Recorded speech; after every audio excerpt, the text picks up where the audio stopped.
तो नमस्कार दोस्तों, स्वागत है आपका अपने प्लेटफॉर्म। आज अपन फिजिक्स की जो क्लासें चल रही थी इसके अंदर अपना ध्वनि टॉपिक हो चुका है और आज अपना जो नेक्स्ट टॉपिक रहने वाला है उसका नाम है मात्रक और मापन, यूनिट एंड मेजरमेंट। ठीक है ना? हाँ, अभी इधर देखो एक बार। आज अपना जो फिजिक्स का टॉपिक रहने वाला है ना, वैसे फिजिक्स के अंदर सबसे पहले टॉपिक यही पढ़ना चाहिए। ठीक है ना? इसके अंदर पता चलता है कि मात्रक क्या चीज होती है और मापन क्या चीज होता है, इसका पता होना चाहिए अपने को। ठीक है ना? तो आज अपना जो टॉपिक रहने वाला फिजिक्स के अंदर मात्रक और मापन। मात्रक क्या होता है, मापन क्या होता है, किस प्रकार कौन सी भौतिक राशियां हैं जिनका अपन मापन कर सकते हैं, कौन सी राशि जिनका मापन नहीं कर सकते। ठीक है ना? इन सभी की आज अपन चर्चा करने वाले हैं। तो सबसे पहले देखो, भौतिक राशियां यानी फिजिकल क्वांटिटीज, ऐसी राशियां जिनको वे राशियां जिनको मापन किया जा सके, ऐसी राशियां जिनका क्या किया जा सके, मापन किया जा सके, उन्हें क्या कहा जाता है? फिजिकल क्वांटिटीज यानी मापन किया जा सके। और कुछ ऐसी भौतिक राशियां जिसका मापन ही नहीं किया जा सके। जैसे मैं छोटा सा उदाहरण दे रहा हूं आपको, मैं आपको बोलूं कि आपका वजन कितना है, आप माप कर बता सकते हो क्या? अरे आपका वजन है, तोल के बता सकते हो, सर 60 केजी का हूं, 65 केजी का हूं, 70 केजी का हूं। मैंने बोला आपके शरीर का टेम्परेचर क्या हो सकता है, आप माप के बता सकते हो क्या? आप बोल दोगे सर 98.6 डिग्री फॉरेनहाइट है या फिर 37 डिग्री सेल्सियस है। अरे बता सकते हो क्या? लेकिन मैं बोल दूं आपको कि आपको आज खुशी कितनी हो रही है, तो मुझे बता सकते हो कि मेरे को 10 किलो खुशी हो रही है। बता सकते हो क्या? तो कुछ ऐसी फिजिकल क्वांटिटीज हैं जिनका मापन संभव है, यानी जिनको माप सकते हैं अपन।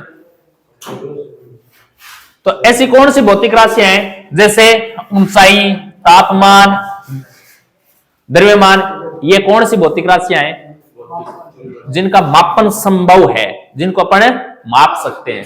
लेकिन कुछ ऐसी राशियां जिनको माप नहीं सकते, वे जैसे मैं आपको बोल दूं खुशी, गुस्सा, प्यार। अरे बताओ इनको माप सकते हैं क्या? मापने का कोई तरीका है क्या? नहीं। मापन यही है, ऐसी फिजिकल क्वांटिटीज जिनको अपन माप सकते हैं। जैसे आप बाजार से 2 केजी चावल लेके आ रहे हो, तो उससे माप के ही तो लाओगे। लेकिन आपको गुस्सा आ रहा है, तो उस गुस्से को माप सकते हो क्या कि मुझे इतना 5 केजी गुस्सा आ रहा है? कभी बोला था क्या?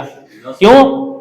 कि ये मापने के लिए ये राशियां है ही नहीं। तो मापने वाली राशि जैसे ऊंचाई, तापमान, द्रव्यमान, ये सभी चीजें मापने की ऐसी फिजिकल क्वांटिटीज जिन्हें अपन माप सकते हैं, यानी मेजरमेंट कर सकते हैं उनका।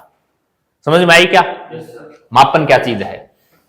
तो ऐसी भौतिक राशियां जिनका मापन किया जा सके और जिनका मापन नहीं किया जा सके, ये जैसे खुशी, गुस्सा, प्यार, इनका अपन मापन नहीं कर सकते। इसके अलावा अपन बात करते हैं, देखो भौतिक राशियों का वर्गीकरण है। किस प्रकार भौतिक राशियों का वर्गीकरण किस प्रकार किया गया है? देखो भौतिक राशियों को 3 भागों में विभाजित किया गया है। एक तो मूल राशि, एक व्युत्पन्न राशि, एक पूरक राशि। मूल राशियां ऐसी राशि जो मूल राशियों यानी जो किसी अन्य राशियों पर निर्भर न करती हूं, उसे मूल राशि कहते हैं। ये 7 प्रकार की होती है। व्युत्पन्न राशि जिन्हें मूल राशियों से बनाया जा सकता है, जो अन्य राशियों पर निर्भर करते हैं, उसे व्युत्पन्न राशि कहते हैं। तो ये भौतिक राशियां एक तो निर्भरता के आधार पर और एक दिशा के आधार पर 2 भागों में विभाजित की जा सकती है। निर्भरता के आधार पर ये मूल राशियां 3 प्रकार की होती हैं। देखो ये राशियां 3 प्रकार की होती है, मूल, व्युत्पन्न और पूरक। जबकि दिशा के आधार पर सदिश और अदिश अपन पढ़ते हैं। एक तो सदिश राशि होती है और एक अदिश राशि होती है। सदिश और अदिश क्या चीज होती है, इन पर अपन चर्चा करने वाले हैं बाद में। सबसे पहले निर्भरता के आधार पर जो राशियां वो 3 प्रकार की होती है, मूल राशि, व्युत्पन्न राशि और पूरक राशि। एक बार समझो, ये फिजिक्स का सबसे पहला चैप्टर यही होता है, बहुत ही शानदार है। ये समझ में आ जाएगा ना, तो ऐसा मान लो फिजिक्स के अंदर हर जगह आपको जो ये राशियां वगैरह सदिश अदिश आएगा नाम ना, तो वहां पर कंफ्यूजन नहीं होगा। ठीक है ना? तो भौतिक राशियों का वर्गीकरण किया गया है। भौतिक राशियों को दो भागों में विभाजित किया गया है, एक तो निर्भरता के आधार पर और दूसरा दिशा के आधार पर। निर्भरता के आधार पर राशियां कितनी प्रकार की? 3 प्रकार की, मूल, व्युत्पन्न और तीसरी कौन सी है? पूरक। मूल जो किसी अन्य पर निर्भर नहीं करती हूं, 7 प्रकार की होती हैं, बताऊंगा एक बार। व्युत्पन्न जो अन्य पर क्या करती है? निर्भर करती है। और 2 पूरक राशियां होती हैं जो कोण नापने के लिए होती हैं। इसी प्रकार दिशा के आधार पर राशि एक तो सदिश राशि होता है, एक अदिश राशि होती है। सदिश राशि जिसके अंदर परिमाण के साथ साथ अपने को दिशा की आवश्यकता होती है, अदिश इसमें दिशा की आवश्यकता नहीं होती है। अब देखो, सबसे पहले अपन बात करते हैं किसकी? मूल राशि। अरे बोलो, मूल राशि कौन सी राशि होती है? मूल राशि फंडामेंटल क्वांटिटीज, जो किसी और पर निर्भर नहीं करती, जिनसे अन्य भौतिक राशियां उत्पन्न की जा सकती है। ऐसी राशियां जो किसी अन्य पर निर्भर ही नहीं करती, यानी अपने आप में परिपूर्ण होती हैं, किसी अन्य पर निर्भर नहीं करती, और इनके द्वारा अन्य राशियां बनाई जा सकती हैं, जिनको कहा जाता है व्युत्पन्न राशियां। दूसरी थी ना व्युत्पन्न राशि, तो इन मूल राशियों से ही बनाई जाती है व्युत्पन्न राशियां। जैसे उदाहरण देखो, लंबाई। अरे लंबाई मैं आपको बोल दूं कि इस पेन की लंबाई बताओ, तो आप 1 मीटर लोगे या स्केल लोगे और इसकी लंबाई नाप लोगे क्या? नाप लोगे। आपको बताओ किसी और चीज की आवश्यकता पड़ी क्या? किसी और राशि की आवश्यकता पड़ी क्या? नहीं पड़ी। इसके अलावा मैं बोल दूं द्रव्यमान। द्रव्यमान, आपको अपना वजन तोलना है तो आप सीधे तोल लोगे कि इतना केजी के। बताओ किसी अन्य की आवश्यकता पड़ी क्या? समय, टाइम देखना है तो टाइम सीधे बता दोगे सर इतना टाइम हुआ है। किसी अन्य राशि की आवश्यकता पड़ी क्या? नहीं पड़ी। लेकिन मैं बोल दूं ये आपके पास एक आयत है, इस आयत की लंबाई नापो, तो आप स्केल लेकर लंबाई नाप लोगे। किसी अन्य राशि की आवश्यकता पड़ी क्या? ऊंचाई नाप लोगे। लेकिन मैं बोल दूं इस आयत का क्षेत्रफल ज्ञात करो। क्षेत्रफल ज्ञात करने के लिए आपको लंबाई गुणा चौड़ाई, अरे बोलो इन दोनों की आवश्यकता पड़ी क्या? क्षेत्रफल निकालने के लिए इन 2 राशियों की आवश्यकता पड़ी कि नहीं पड़ी? पड़ी। तो ये बताओ, ये व्युत्पन्न राशियां हैं, यानी ऐसी राशि जिनका मान निकालने के लिए अन्य राशियों जो मूल राशि है उनका उपयोग करें पड़े, वे राशियां व्युत्पन्न राशियां कहलाती हैं। जबकि मूल राशियां जिनको व्यक्त करने के लिए किसी अन्य की आवश्यकता ही नहीं पड़े, जैसे उदाहरण लंबाई, द्रव्यमान, समय, किसी अन्य की आवश्यकता पड़ी क्या? नहीं पड़ी। लेकिन मैंने बोल दिया क्षेत्रफल निकालो, तो लंबाई की आवश्यकता पड़ेगी और चौड़ाई की भी आवश्यकता, तभी तो निकलेगा। मैं बोल दूं एक घन है अपने पास है, इस घन का आयतन निकालो, या घनाभ है, घनाभ मान लो, घन से कंफ्यूज हो जाओगे, घनाभ है, घनाभ का आयतन निकालो। आयतन निकालने के लिए लंबाई गुणा चौड़ाई गुणा ऊंचाई, अरे तीनों की आवश्यकता पड़ी ना।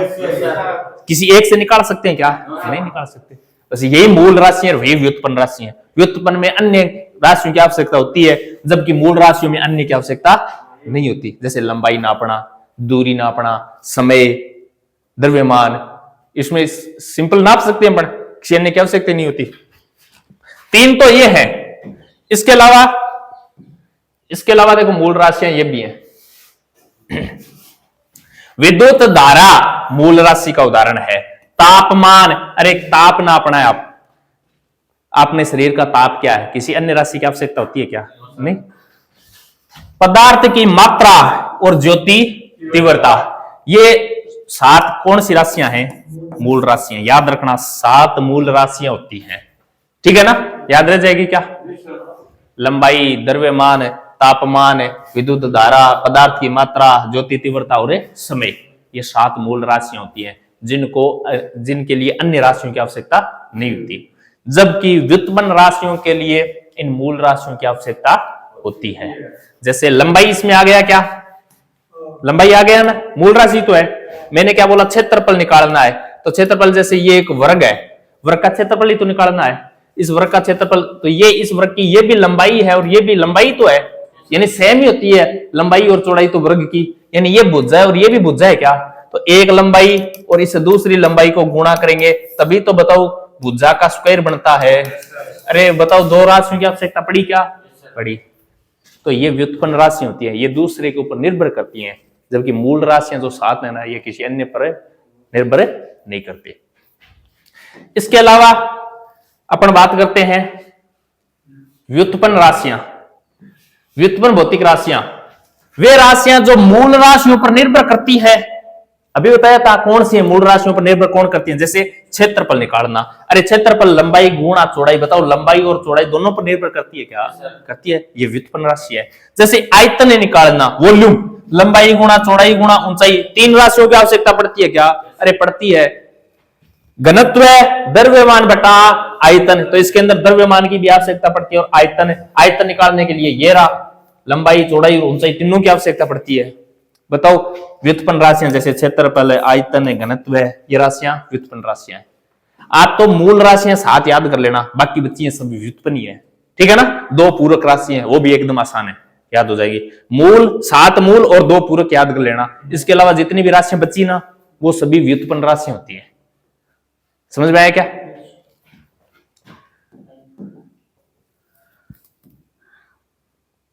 ये व्युत्पन्न राशियों के देखो उदाहरण है, जैसे कलर है। अरे कलर, एक कलर बनाने के लिए बहुत सी कलरों की आवश्यकता होती है, ठीक है। और तापमान तो यार मूल राशि है, ठीक है ना, व्युत्पन्न राशि नहीं है।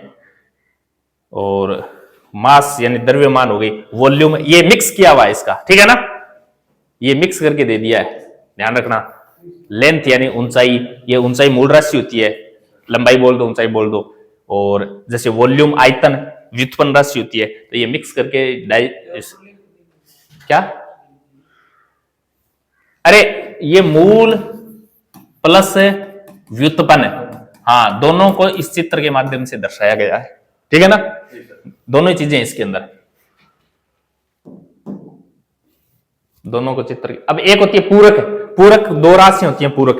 देखो एक तो होता है समतल कोण और एक होता है ठोस कोण। समतल कोण का मात्रक होता है रेडियन और ठोस कोण का मात्रक होता है स्टेरेडियन। अब सर समतल कोण क्या होता है, ठोस कोण क्या होता है? छोटा सा उदाहरण दे रहा हूं, समझ लो। जैसे ये कोई वृत्त है, इस वृत्त के अंदर से ये अपने एक कोण काट लिया थीटा डिग्री का, इसको बाहर लेके आ जाओ, ये लो, ये लेके आए क्या? ये तो है समतल कोण, समझ में आया क्या? अब एक अपने पास है तरबूज, क्या है? तरबूज। आप तरबूज वाले को बोलते हो ना, ये लाल है कि नहीं है, मीठा है कि नहीं है, बोलते हो ना, तो तरबूज वाला क्या करता है, इसके ऊपर इस प्रकार चक्कू लगाता है, इस प्रकार चक्कू लगाता है और चक्कू लगा के बाहर निकाल के आपको देता है, ये लो चेक कर लो, ये लाल है और मीठा भी है।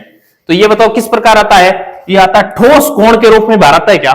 तो ये ठोस कोण है, यही होता है वो ठोस कोण, जिसका मात्रक होता है स्टेरेडियन, जबकि समतल कोण का मात्रक होता है रेडियन। समझ में आया कि नहीं आया? तो ठोस कोण कौन सा होता है और समतल कोण कौन सा होता है, इनका मात्रक याद कर लेना। ये होती है पूरक भौतिक राशियां। अरे भौतिक राशियों को निर्भरता के आधार पर 3 भागों में विभाजित किया था ना। मूल भौतिक राशियां जो 7 होती हैं, 7 होती हैं। व्युत्पन्न भौतिक राशियां बहुत सारी होती हैं, ये 3 तो उदाहरण पढ़े थे, बहुत सारी होती हैं। और पूरक 2। मैं तो बोल रहा हूं मूल और पूरक याद कर लेना, बाकी सभी बच्ची हुई कौन सी हैं? व्युत्पन्न है। समझ में आया क्या? हाँ, इन 7 को और 2 को इनको याद कर लेना। क्वेश्चन आता है पूरक कौन सी है, तो एक तो समतल कोण और एक ठोस कोण, ये पूरक है। मूल भौतिक राशियां कौन सी हैं, ये पढ़ ली। व्युत्पन्न तो बहुत सारी हैं। अब देखो इन राशियों को दर्शाने के लिए अलग अलग पैमाने, जैसे राशि की बात करा, एमकेएस, एफपीएस और सीजीएस। एमकेएस देखो लंबाई, द्रव्यमान और समय, इन तीनों को दर्शाने के लिए अलग अलग देशों में अलग अलग पैमाना चलता है। कुछ देशों में एमकेएस पद्धति चलती है, कुछ देशों में एफपीएस पद्धति चलती है और कुछ देशों में सीजीएस पद्धति है। एमकेएस पद्धति का मतलब, एमकेएस पद्धति में लंबाई को मीटर में, द्रव्यमान को किलोग्राम में और समय को सेकंड में, इन तीनों का शॉर्ट ही क्या बनाया गया है? एमकेएस बनाया गया। एफपीएस पद्धति में लंबाई को और वजन को पाउंड में और समय को सेकंड में। अपन बाहर जाते हैं कुछ खरीदने के लिए तो अपन किलोग्राम में बात करते हैं, वह कितने रुपए किलो है, हर चीज है ना। तो जो ब्रिटेन वगैरह देश है ना, वहां पर ये वजन है ना, ये पाउंड में चलता है, कितना पाउंड है, वहां पाउंड में चलता है वजन। तो ये अलग अलग देशों के द्वारा ये राशियां बनाई गई थी कि अपन द्रव्यमान को मीटर में मापेंगे, कुछ देश जैसे द्रव्यमान को किलोग्राम में, और कुछ देश जैसे लंबाई को फुट में मापेंगे, कुछ मीटर में मापेंगे। एक होती है सीजीएस। सीजीएस में क्या होता है, अरे लंबाई को, द्रव्यमान को और समय को सेकंड में। ये इस प्रकार की भौतिक राशियां हैं। इन तीनों को अब अलग अलग देशों में अलग अलग पैमाना हो गया, तो बताओ व्यापार करने के लिए हर देश के लिए अलग पैमाना, ये सही नहीं रहता। इसलिए इन तीनों से ऊपर बढ़कर एक पैमाना बनाया गया, एसआई पद्धति। कौन सी पद्धति, एसआई पद्धति। ये एसआई पद्धति इस एमकेएस पद्धति का ही बड़ा रूप है और कुछ नहीं है। ये एमकेएस पद्धति अच्छी है, ज्यादा देशों में चल रही थी, तो इसका ही बड़ा रूप एसआई पद्धति बोल दिया, सिस्टम इंटरनेशनल। यानी सभी देशों में ये एक पद्धति है जो कौन सी चलेगी, कॉमन चलेगी, एसआई पद्धति। ठीक है ना, ये एसआई पद्धति। अब एसआई पद्धति अपने भारत में भी लागू होगी, क्योंकि ये सिस्टम इंटरनेशनल है। पूरे देश, पूरे विश्व में अगर व्यापार करना है तो एक फिक्स पैमाना रखना पड़ेगा। अरे एक फिक्स पैमाना तो होना ही चाहिए कि इस पैमाने के आधार पर कोई माल है उसका तोल हो जाए। तो ये अलग अलग देशों का जो अलग अलग जो पैमाना था, इसमें ये एमकेएस पद्धति है, इसका बड़ा रूप लिया है एसआई पद्धति, सिस्टम इंटरनेशनल। और ये विश्व में व्यापार के लिए ये चलता है। जैसे रुपए अलग अलग नहीं है क्या, हर देश का अलग रुपया है, तो वहां जाने के लिए उस देश के रुपए लेने पड़ते हैं ना। इसी प्रकार ये अलग अलग द्रव्यमान का पैमाना था, इन सभी को ऊपर एक बना दिया एसआई पद्धति। ये एमकेएस का ही बड़ा रूप है और कुछ नहीं है। ठीक है,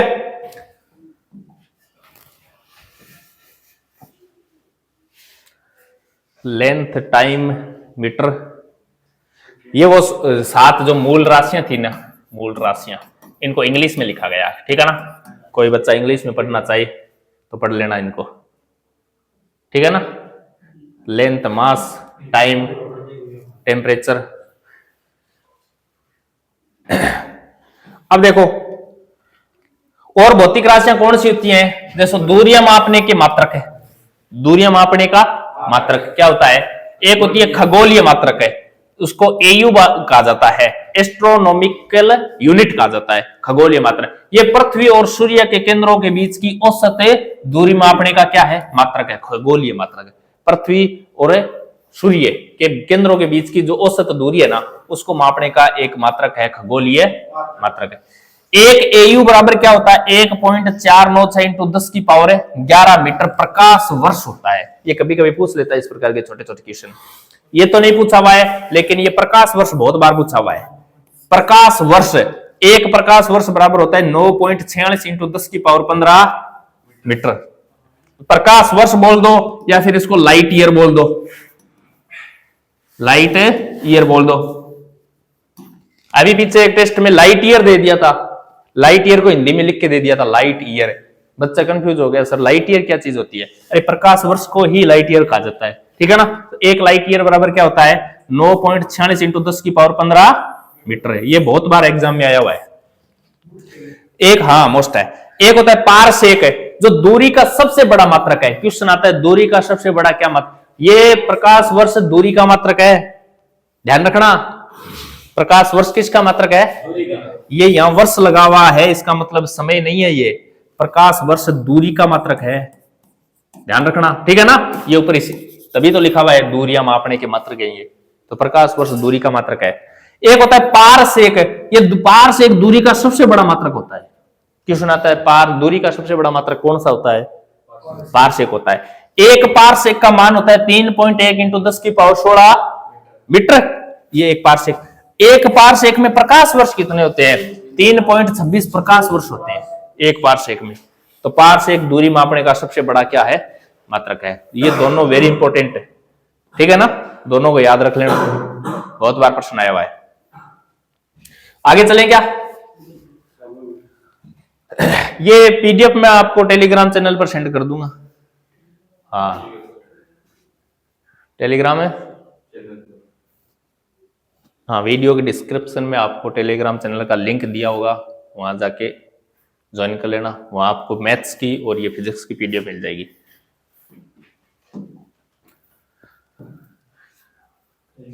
अब देखो आगे क्या है, द्रव्यमान का सबसे बड़ा मात्रक क्या है। देखो चंद्रशेखर शिम्मा, अब देखो नाम क्या आया है, सीमा, इससे कंफ्यूज नहीं होना, ये द्रव्यमान का मात्रक है चंद्रशेखर सीमा, ठीक है ना, और कुछ नहीं है। एक चंद्रशेखर का मान होता है 2.765 इंटू 10 की पावर 30 केजी, ये द्रव्यमान का मात्रक होता है। समय का सबसे छोटा मात्रक क्या होता है, सेक होता है। समय का सबसे छोटा मात्रक होता है सेक, ठीक है ना। समय जैसे घंटा, मिनट, सेकंड, माइक्रो सेकंड इस प्रकार चलता है ना, तो सबसे छोटा मात्रक होता है सेक। एक सेक का मान कितना होता है, 10 की पावर माइनस 8 सेकंड, ये एक सेक का मान होता है। एक सेक में होते हैं 10 की पावर माइनस 8 सेकंड होते हैं।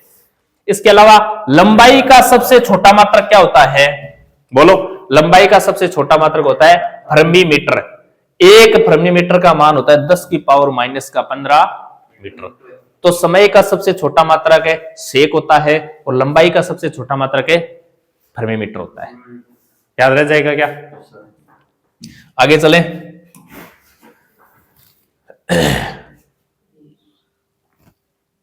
अब देखो क्या आ गया, सदिश और अदिश। सदिश राशियां किसे कहते हैं और अदिश राशियां किसे कहते हैं। सबसे पहले बात करते हैं अदिश राशि, स्केलर क्वांटिटीज, ऐसी राशि जिससे व्यक्त करने हेतु परिमाण या बोल दो मात्रा या बोल दो संख्या की आवश्यकता होती है, लेकिन दिशा की आवश्यकता नहीं होती। उसे कौन सी राशि कहते हैं, अदिश राशि कहते हैं। अदिश राशि ऐसी राशि है जिसको मापने के लिए दिशा की आवश्यकता नहीं होती, ठीक है ना। ये देखो ऐसी राशियां जिसे व्यक्त करने के लिए यानी मापने के लिए परिमाण की आवश्यकता होती है। परिमाण यानी मात्रा बोल दो या संख्या बोल दो, क्या आवश्यकता होती है, दिशा की आवश्यकता नहीं होती। अब देखो याद करने का तरीका क्या है, एक तो होती है अदिश राशि, एक होती है सदिश राशि। अदिश राशि के अंदर दिशा की आवश्यकता नहीं होती, जबकि सदिश राशि के अंदर दिशा की आवश्यकता होगी। अब मैं देखो अदिश राशि बता रहा हूं आपको, दिशा की आवश्यकता नहीं होगी। मैं आपको बोल दूं कि आप जैसे बाजार से लेके आए हो 5 किलो चावल लेके आए हो, मैं बोलूं कि चावल कितने लेके आए हो, तो आप क्या बोलोगे, सर 5 किलो। आप ये बोलोगे 5 किलो उत्तर दिशा में लेके आया हूं या 5 किलो दक्षिण दिशा में लेके आए हो, इस प्रकार बोलोगे क्या। इसका मतलब द्रव्यमान बताने के लिए आपको दिशा की आवश्यकता पड़ी क्या, नहीं पड़ी द्रव्यमान बताने के लिए। तो ये क्या है, अदिश राशि है, द्रव्यमान। मैं आपको बोल दूं समय बताओ, तो आप ये बोलोगे सर समय 10 बजकर उत्तर दिशा में, ये बोलते हो क्या, नहीं। तो समय बताने के लिए बताओ दिशा की आवश्यकता पड़ रही है क्या, नहीं। इसका मतलब समय भी क्या है, अदिश राशि है, द्रव्यमान भी अदिश राशि है। मैं आपको लंबाई पूछूं कि बताओ आपकी लंबाई क्या है, आप ये बोलोगे क्या, सर 6 फुट दक्षिण दिशा में, नहीं आवश्यकता ना। तो ऐसी राशियां जिन्हें व्यक्त करने के लिए किसकी आवश्यकता न हो, दिशा की आवश्यकता न हो, उसे क्या बोलेंगे, अदिश राशि बोलेंगे।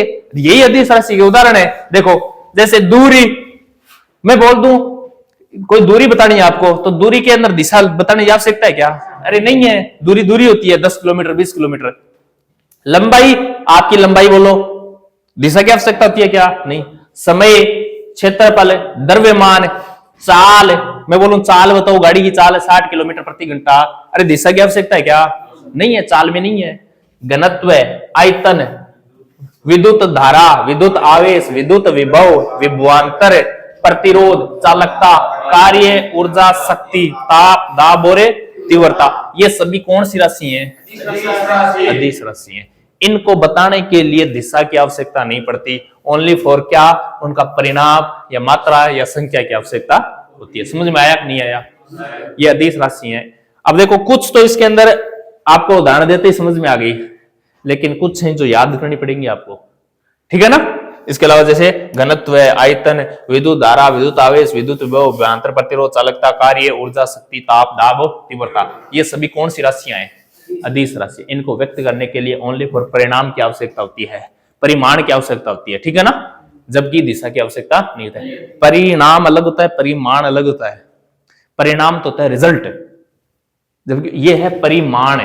परिमाण यानी मात्रा या संख्या, जैसे अपन बोलते हैं ना 5 केजी चावल, तो उसकी मात्रा है, ये मात्रा ही तो है।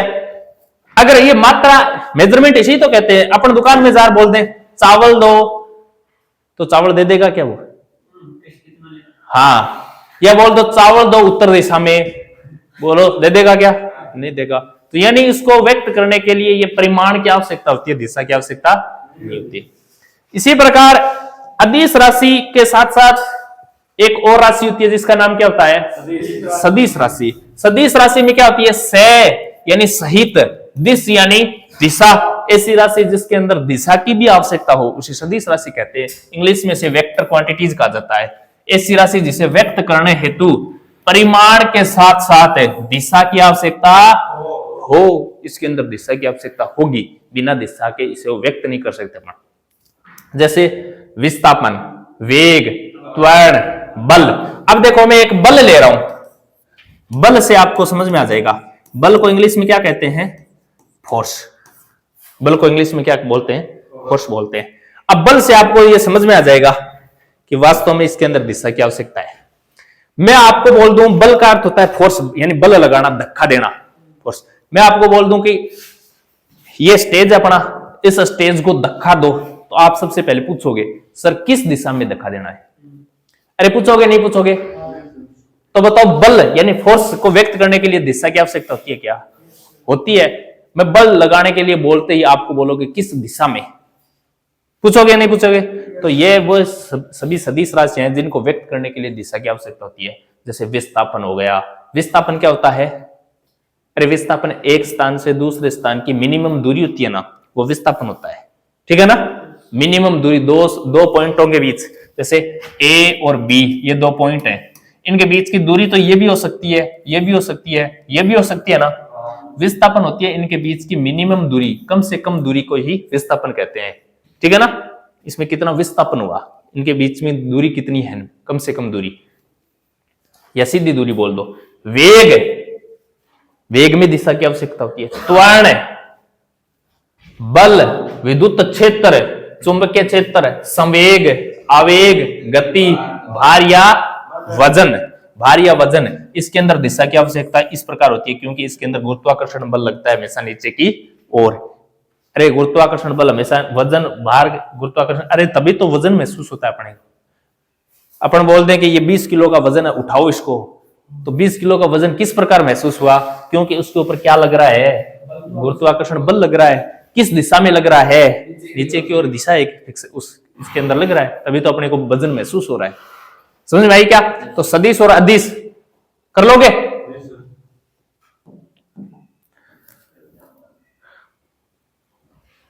ये क्या है? ये अदिश है और ये क्या है? सदिश है। इनको चित्र के माध्यम से दर्शाया गया है। वेक्टर यानी सदिश है, स्केलर यानी अदिश है। देखो स्पीड, स्पीड को हिंदी में क्या कहते हैं? चाल। अरे चाल को बताने के लिए दिशा की आवश्यकता होती है क्या? नहीं होती है। 60 किलोमीटर प्रति घंटा, 20 किलोमीटर प्रति घंटा, कुछ भी हो चाहिए, दिशा की आवश्यकता। अगर बाइक इस साइड में जा रही है तो भी चाल तो है ही, इस साइड जा रही है तो भी चाल तो है ही, दिशा की आवश्यकता थोड़ी है उसके अंदर। किसी भी कोई भी दिशा रखो आप। मास, द्रव्यमान, द्रव्यमान के अंदर दिशा की आवश्यकता नहीं होती है, जबकि वजन के अंदर दिशा की आवश्यकता होती है। द्रव्यमान हर जगह हर वस्तु का सेम होता है, ठीक है ना, जबकि वजन बदल जाता है। वजन निर्भर करता है गुरुत्वाकर्षण बल के ऊपर, ठीक है ना। तो द्रव्यमान क्या है? अदिश राशि है, ध्यान रखना इस चीज का। वॉल्यूम, वॉल्यूम आयतन, आयतन बताना है किसी चीज का, तो दिशा की आवश्यकता पड़ती है क्या? जैसे मैं आपको बोल दूं, जैसे आप 5 लीटर दूध लेके आए हो, तो आप क्या बोलोगे? मैं बोलूंगा क्या लेके आए हो, तो आप बोलोगे 5 लीटर दूध लेके आया हूं। ये बोलोगे 5 लीटर दूध उत्तर दिशा में लेके आया हूं। इसका मतलब वॉल्यूम यानी आयतन बताने के लिए दिशा की आवश्यकता पड़ती है क्या? नहीं पड़ती।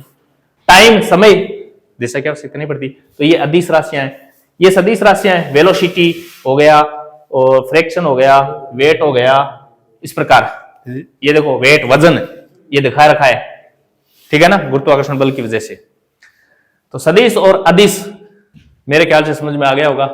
ये टॉपिक थोड़ा सा देखो रटने वाला सा है, इसको आज फिर से जाके थोड़ा इन चीजों को देख लेना।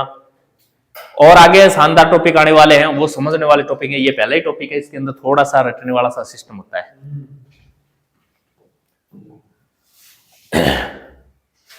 अब देखो कुछ इसके इंपॉर्टेंट फैक्ट बताता हूं। एक होता है समुद्री मापन, यानी समुद्री मापन के अंदर देखो समुद्र में दूरी का मात्रक क्या होता है? नाविक मील होता है। समुद्र के अंदर दूरी का मात्रक है। अरे समतल के ऊपर दूरी का मात्रक क्या होता है? किलोमीटर, मीटर, यही तो होता है। इसी प्रकार समुद्र के अंदर जो दूरी का मात्रक होता है वो बोलता है नाविक मील होता है। एक नाविक मील का मान क्या होता है? एक नाविक मील का मान 1.852 किलोमीटर बोल दो या 1852 मीटर बोल दो, दोनों एक ही चीज है, ठीक है ना। एक नाविक मील, जैसे अपन बोलते हैं 1 किलोमीटर, 1 किलोमीटर में कितना मीटर होते हैं? 1000 मीटर। इसी प्रकार एक नाविक मील के अंदर कितना मीटर होता है? 1852 मीटर या फिर 1.852 किलोमीटर। ये समुद्री दूरी का मात्रक होता है। ये समुद्र में चाल, अपने चाल किलोमीटर प्रति घंटा में होती है क्या? लेकिन समुद्र की चाल को किससे दर्शाया जाता है? नॉट से दर्शाया जाता है, ठीक है ना। समुद्र के अंदर चाल किससे दर्शाई जाती है? नॉट से दर्शाई जाती है। एक नॉट का मान क्या होता है? 1.852 किलोमीटर प्रति घंटा। अरे यही तो होता है, अपने चाल होती है किलोमीटर प्रति घंटा, यानी 1 घंटे में कितना किलोमीटर है। इसी प्रकार इसके अंदर होती है समुद्र में चाल, नॉट से दर्शाया जाता है, और नॉट का 1.852 किलोमीटर प्रति घंटा। समुद्र में गहराई, गहराई का मात्रक क्या होता है? फेदम। ये तो बहुत बार क्वेश्चन आता है। समुद्र में गहराई मापने का जो मात्रक होता है वो फेदम होता है। फेदम का मान क्या होता है? 1.829 मीटर या 6 फीट होता है। कर लोगे क्या? तीनों इंपॉर्टेंट है ये। हाँ, तो ये अपना हो गया टॉपिक कंप्लीट, ठीक है ना। ये इतना ही टॉपिक था, बहुत ही शानदार टॉपिक है। अरे रुक जाओ, बैठ जाओ एक बार। अब इस टॉपिक को लिखना चाहते हो ना, तब तो ये लिख लो, ज्यादा बड़ा नहीं है, ठीक है ना।